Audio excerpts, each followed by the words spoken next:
यंत्रणांचा किती आणि कसा गैरवापर करावा हे भाजपकडून शिकलं पाहिजे। मागच्या काही वर्षांमध्ये हे महाराष्ट्र आणि भारताला सर्वश्रुत आहे। महाराष्ट्रात आधी संजय राऊत साहेब बोलत होते, मग राऊत साहेबांच्या अगदी मुलीच्या लग्नातल्या मेहंदीवाल्यापर्यंत ईडी सीबीआय नामक यंत्रणा पोहोचली आणि राऊत साहेबांवर कारवाई झाली।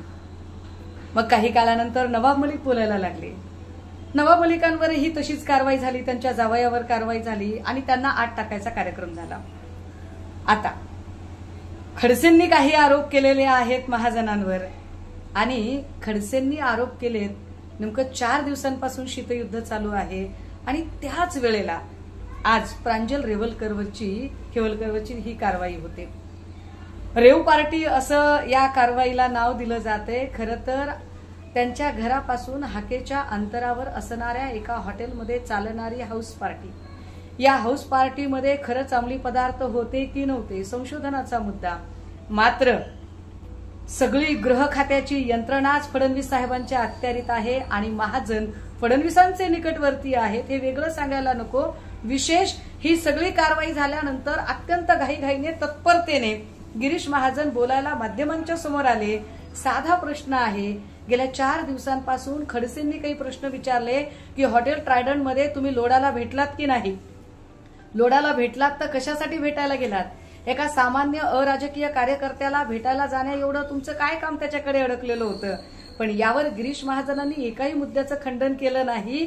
4 दिवस त्यांनी शांतता मौन बाळगलं आणि आज नेमकी खडसेंच्या जावयावर कारवाई झाली की घाईघाईने तत्परतेने बोलायला माध्यमांच्या समोर आले फडणवीस साहेब। अहो, स्वायत्त यंत्रणा वापरायच्या म्हणजे किती, त्याला काही मर्यादा आहे की नाही? आणि असं वाटतं का की हे सगळं केल्यावर महाराष्ट्राची जनता इतकी दूधखोळी आहे की तुम्ही ज्या काही कारवाया करताय त्या लक्षात येत नाहीयेत? ही क्रोनॉलॉजी महाराष्ट्राच्या चांगली लक्षात आलेली आहे। रेव पार्टीचा बनाव करून ज्या पद्धतीने खडसेंचा आवाज दाबण्याचा प्रयत्न केला जातोय, याचा आम्ही निव्वळ राजकीय पक्ष म्हणून नाही तर महाराष्ट्राची सामान्य जनता म्हणून अत्यंत निषेध नोंदवत या सगळ्याची निंदा करतोय। नवीन घडामोडी पाहण्यासाठी आजच आम्ही मुंबईकर 24 तासला लाईक करा, सबस्क्राईब करा आणि अपडेट रहा।